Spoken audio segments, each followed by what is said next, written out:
Hello students. बेटा ये intersection of lines के वेक्टर फॉर्म लास्ट वीडियो में डिस्कस हुआ था। आज हम लोग डिस्कस करेंगे कार्टेशियन फॉर्म में। ओके, ये कार्टेशियन फॉर्म के लाइन के इक्वेशंस लिखे हैं, दो लाइंस की इक्वेशंस हैं। अब इनमें कैसे हम कंडीशन फाइंड करते हैं कि प्रूव कैसे करेंगे कि इंटरसेक्ट कर रहे हैं। तो कि फॉर्मेशन तो सेम ही है, कंडीशन सेम ही होता है बेटा, वो चेंज नहीं होता, बट एक लिखने का फॉर्मेशन चेंज होता है। If shortest distance equal 0 then lines intersect. आपने वेक्टर फॉर्म में भी यही पढ़ा, यहाँ पर भी आप यही पढ़ रहे हो, बट फॉर्मूले की फॉर्मेशन थोड़ा चेंज हो जाएगा।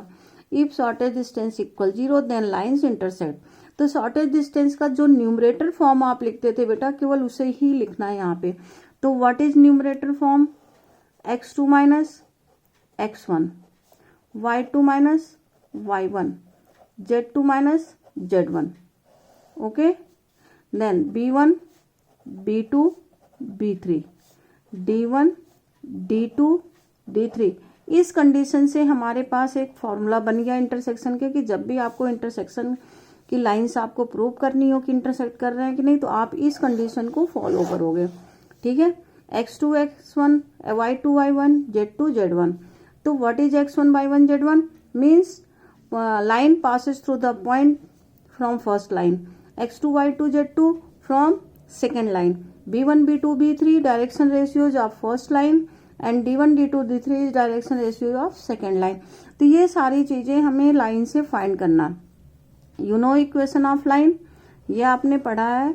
Equation of line x minus x1 over b1 equal y minus y1 over b2 equal z minus z1 over b3। तो यहाँ से कंपेयर करके आप इन पॉइंट्स को फाइंड करोगे। ओके, तो यहाँ से कंपेयर करेंगे कि x1 क्या है, y1 क्या है, z1 क्या है और x2 y2 z2 क्या है। तो यहाँ से देखेंगे बेटा। तो now write down equation of line. Equation of line passes through the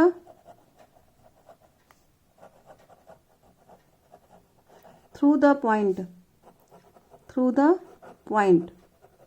तो what is point? line 1। Okay, write down line 1 passes through the point।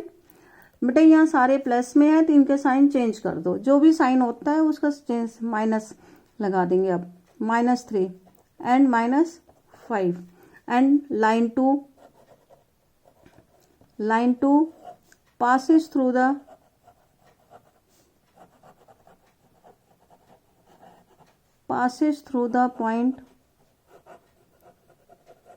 the point, here is minus sign, then will be positive। 2 4 and 6 direction ratios of first line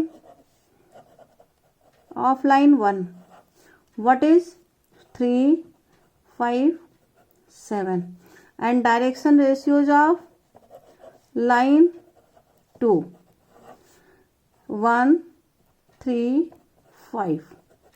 okay, now it is x1 y1 z1 and it is x2 y2 z2, b1 b2 b3 d1 d2 d3।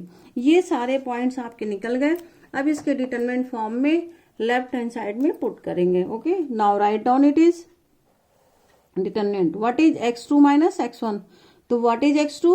1 x2 sorry 2 2 minus 1 2 minus -1 y2 4 minus -3 and z2 6 minus -5।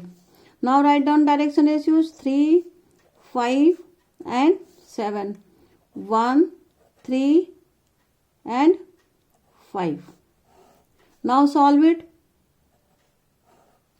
2 plus 1 3 2 plus 1 3 4 plus 3 7 6 plus 5 11 3 1 5 7 3 5। now solve it। 3 first row first column leave it and solve it। 25 minus फॉर्मूले का 3 7 जा 21 then second element with minus sign, -7, then leave first row and second column, then write down 3 5s are 15, 15 minus 7 plus 11, 3 3s are 9 minus 5, 3 into 21 minus 25 minus 21, 4, minus 7 into 8 plus 11 into 4, 12 minus 56 plus 44 is equal 56 minus 56 is equal to 0. तो hence lines intersect, ये determinant solve किया, आपका 0 मिल गया, इसका मतलब line intersect कर रहे हैं, hence lines intersect. Proved first part. Okay, lines intersect, proved first part. Now find out point of intersection. तो राइट डाउन फर्स्ट, क्योंकि बेटा अब ये तो प्रूफ हो गया कि दोनों लाइन इंटरसेक्ट कर रहे हैं, दैट मीन्स दोनों ही लाइन के इंटरसेक्शन पॉइंट सेम होंगे. तो जो फर्स्ट से आप एक्स वाई जेड की वैल्यू फाइंड करोगे, फर्स्ट से एक्स वाई जेड की वैल्यू फाइंड करो और वो सेकंड के अंदर पुट कर देना है. फर्स्ट से एक्स वाई जेड की वैल्यू फाइंड करना है और सेकंड में पुट करना है, इसे ध्यान रखना है. क्योंकि अब तो आपने प्रूफ ही कर दिया कि इंटरसेक्ट है, तो मीन्स दोनों के इंटरसेक्शन पॉइंट सेम ही होंगे. तो ये आप put x plus 1 by 3 equal y plus 1 3 by 5 equal z plus 5 by 7 equal कर दो लैम्डा. इससे आपको मिलेगा x, y और z की वैल्यू. ये सेकंड में क्या करना है, पुट कर देना है. तो x equal 3 lambda minus 1, y equal 5 lambda minus 3, z equal 7 lambda minus 5. Put in second. अब इसको सेकेंड में पुट कर दो. Second line is here, put करो इसके अंदर 3 lambda minus 1 minus 2 over 1. Now put the value of y, 5 lambda minus 3 minus 4 over 3 equal z 7 lambda minus 5 upon 5. अब इनके पेयर बना लो. ये दोनों पेयर बना करके आप इनको सॉल्व करोगे तो आपको ये चेक करना है कि दोनों ही केसेस में लैम्डा की वैल्यू सेम आनी चाहिए. अगर लैम्डा की वैल्यू डिफरेंट आ रही है, that means your calculation is wrong there. Okay, तो दोनों को पहले सॉल्व करना है और देखना है कि लैम्डा की वैल्यू क्या आ रही है. तो देख लेते हैं. 3 lambda minus 3 upon 1 equal 5 lambda minus 7 upon 3. Taking cross multiplication, आप इसको इससे सॉल्व करो, इससे 9 lambda minus 9 equal 5 lambda minus 7. इसे इधर ट्रांसफर कर दो, इसे इधर. तो 9 माइनस 5 4 लैम्डा इक्वल 2. तो lambda equal 1/2. Similarly find out this. इसे भी सॉल्व कर लो. 5 lambda minus 7 upon 3 equal 7 lambda minus 5 upon 5. Taking cross multiplication 25 lambda minus 35 equal 21 minus 15. अब इसे इधर ट्रांसफर करें. 4 लैम्डा, इसे 5,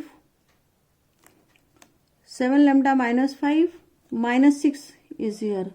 तो माइनस 6 मीन्स 13. 13 3 जा 39, 6 5 11, 11 3 जा 33.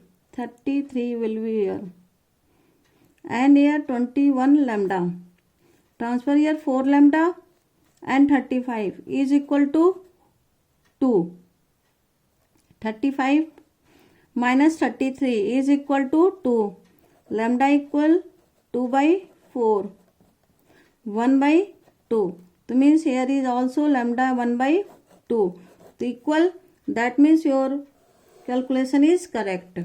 Okay, it is only for verification. Understood?